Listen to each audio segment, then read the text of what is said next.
Patuloy ang pagkakaloob ng tulong sa mga biktima ng sunog sa Mati City sa Davao Oriental. Yan ang tinutukan ng aming kasama ang Sepengalinyo ng Radyo ng Bayan Davao.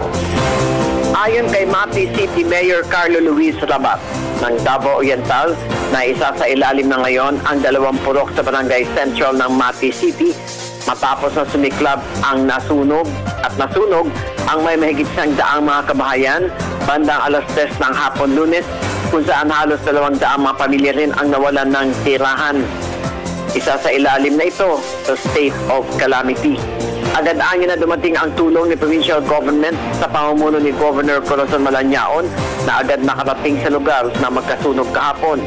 Mahigit 1 milyong piso ang hinihinging pondo ngayon ng sangguniang panglusod ng Mati matapos ang agarang sesyon Martes ng umaga para sa agarang tulong sa mga biktima na ngayon ay nasa covered court ng Mati City Hall bilang evacuation center para sa mga biktima na mula pa Lunes hanggang ngayon ay inaaruga pa rin ng lokal na Social Services and Development at ng Department of Social Welfare and Development o DSWD-11. Pipilitin anya nilang pasahin ang Pasko ng mga nasunugan. Kabilang na ang pangako mabibigyan sila ng lupa sa mga relocation sites ng Luzon at tulong pinansyal mula sa pamahalaan. Para sa Telebisyon ng Bayan, Teng Alinyo, Radyo ng Bayan, Davao.